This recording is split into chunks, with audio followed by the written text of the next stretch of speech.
Hello everybody. In the last video we have seen the CPU scheduling concepts includes how the CPU is scheduled, what are the criteria to measure the CPU performance and others, and there are CPU scheduling algorithms. These are the first algorithm is first come first serve algorithm. So what is the first come first algorithm? The process which come first in the ready queue is accepted first by the CPU is called as the first come first serve algorithm. As you are familiar with the process scheduling diagram, that the process, there is a job pool. From the job pool, the process is which is ready to execute are enter in the ready queue. This is ready queue. The process are selected from the ready queue by the CPU. Once the IO operation is occurred, then it is sent to the IO queue. After completion of the IO operation, the process again enter in the ready queue. Okay, and this is the halt state once process completed. So the process which come first in the ready queue is accepted by the CPU first. Okay, that is called as the first come first algorithm. Okay, and what is a CPU scheduling algorithm? That the selection of process. There are the number of algorithms that first come first serve, shortest job first, round robin algorithms. These algorithms were designed that what process to be selected by the CPU. The selection is depends on the algorithm. So we have to learn the different types of algorithm of CPU scheduling.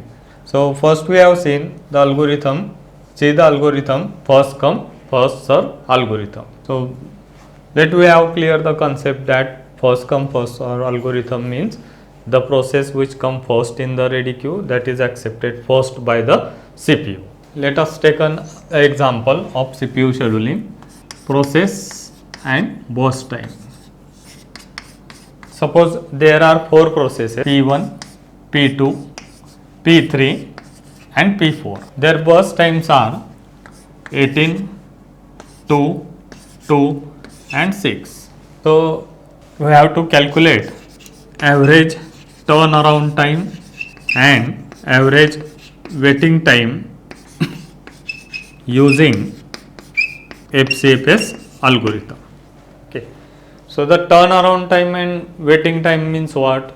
The turnaround time means it is a time interval between the completion of a job and the arrival time of a job. That is called as the turnaround time, means completion of job minus arrival time of the job. And what is the waiting time? Waiting time means a turnaround time minus burst time of a job, that is called as the waiting time. So here we have to calculate the turnaround time and the waiting time of each job using the FCFS. So the order in the ready queue are P1, P2, P3 and P4. So Gantt charts is the execution start with time 0. At time 0, P1 is accepted by the CPU. So this algorithm is a non-preemptive algorithm. So what is a non-preemptive algorithm? Once a CPU is allocated to the process will complete. It never removed from the CPU. That is a non-preemptive algorithm. So the P1 start at time 0, it is completed at time 18. So 18 is called as a completion time of P1. Okay. Then P2 is accepted by the CPU. The burst time of P2 is a 2. It is start from 18. So the P2 is completed at time 20. Then P3 is accepted by the CPU. The burst time of P3 is 2. So it is completed at time 22. Then P4 is accepted by the CPU. its burst time is 6. So it is completed at time 20. Now we have to calculate the turnaround time of a job. So turnaround time of process P1 is equals to, so what is the turnaround time? The completion time minus arrival time. But here the arrival time is not given. So we will let the arrival time of all the processes 0. Means that all the jobs are in the ready queue at time 0. So arrival time is taken as a 0. So here the completion time is a turnaround time. So what is the completion time of P1? It is 18. What is the completion time of P2? It is 20. What is the completion time of P3?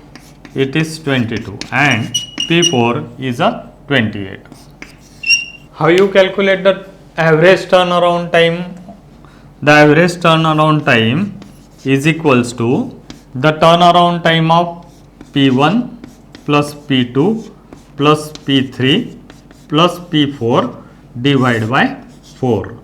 That is the average turnaround time. Okay. So what is the average? What is the total turnaround time? 88 by 4. That is 22 ms. Now we have to calculate the waiting time of each job. So waiting time of P1 is waiting time of P1, P2, P3 and P4. What is the waiting time of P1? Waiting time means a turnaround time of the process P1 minus the burst time. So what is the turnaround time of P1? It is 18. And what is the burst time of P1? It is 18. So 18 minus 18 is a 0. What is the waiting time of P2? Turnaround time, that is 20 minus burst time. So 20 minus 2 is a 18. For P3, turnaround time of P3 is 22 minus the burst time, that is 22 minus 2 is a 20. P4, turnaround time of P4 is 28 minus 6, that is 22. So these are the waiting time. So average waiting time is a addition of this. Average waiting time is equals to addition divided by the number of job. The number of job are 4. So what is the average turnaround time? 15. 15 is the average turnaround time. So here we have calculated the turnaround time and waiting time using the FCFS. Let's see the another example. Now in this example there are 3 processes. Their burst time is given and arrival time is also given. The arrival time means what? Time at which the process enters in the ready queue. So let we examine. The process P1 comes in the ready queue at time 0. The P2 comes at time 1 and P3 comes at time 4.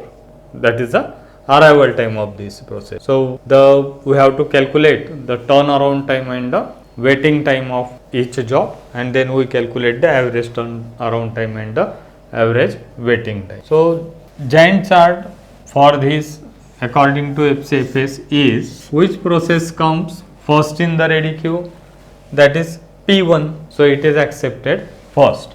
It starts to execute at time 0.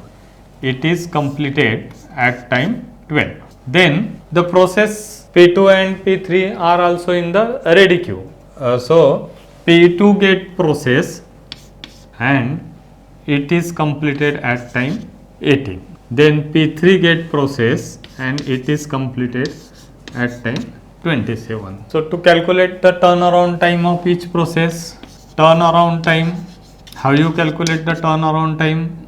That is completion time of job minus arrival time of job. For P1 completion time is 12 and the arrival time is 0.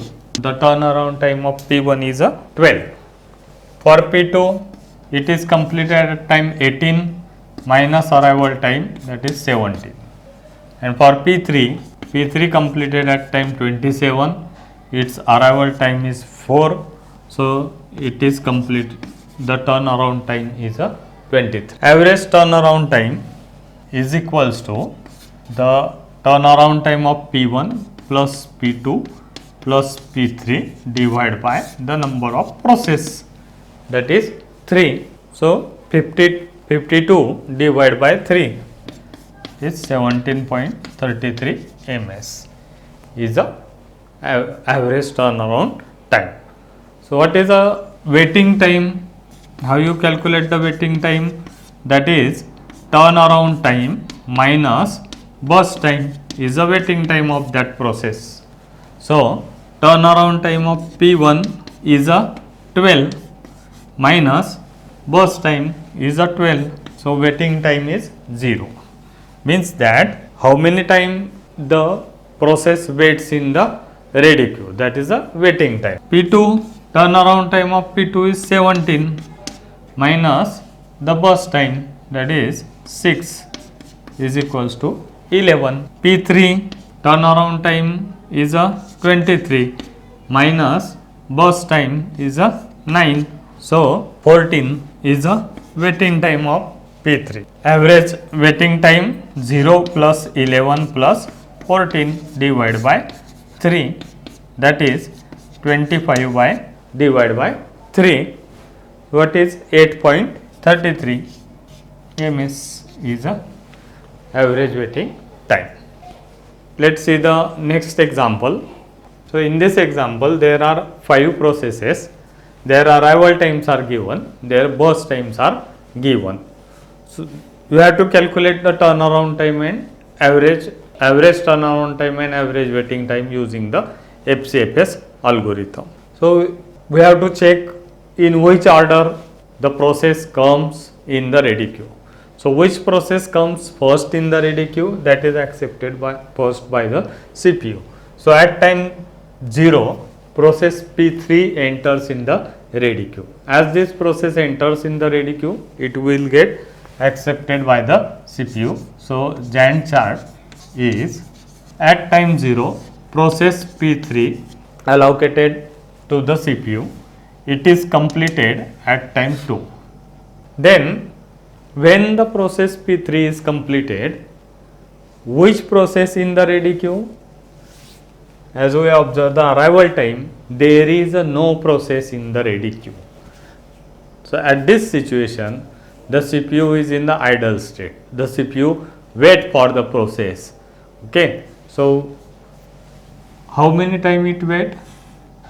It wait for 1 unit time here. Okay. And at time 3, the process P1 comes in the ready queue and accepted by the CPU. So at time 3, P1 get process. Burst time of P1 is a 4. So it is completed at time 7. Then at time 4, P5 comes in the ready queue. So it get executed. So P5, it is completed at time 10. P5 completed at time 10. Then P2 and P4 comes at the same time, that is a 5.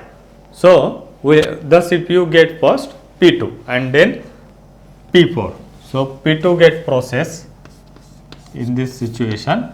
Its burst time is 3. So it is completed at time 13 and then P4 get process.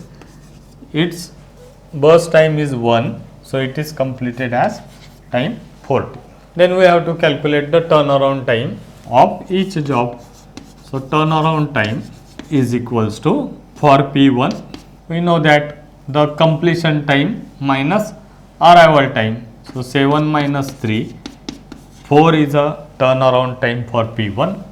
For P2, the completion time is 13 minus arrival time is a 5. So 13 minus 5, 8. For P3 completed at time 2, the completion time minus arrival time 0. So 2 is a turnaround time of P3, and P4 completed at time 14. Its completion time is 14 minus arrival time. So 5 is a arrival time. So its turnaround time is 9, and P5 completed at time 10 minus its arrival time is a 4. So the turnaround time is a 6. Average turnaround time is equals to 4 plus 8 plus 2 plus 9 plus 6 divided by number of process, that is 5. Then what are the waiting time? Waiting time for P1, P2, P3, P4 and P5.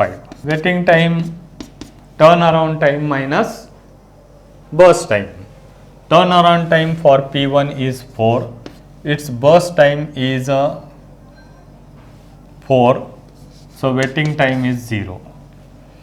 Turnaround time for P2 is 8 minus its burst time is 3. So 8 minus 3 is equals to 5. Turnaround time of P3 is 2 minus its burst time is 2, that is 0.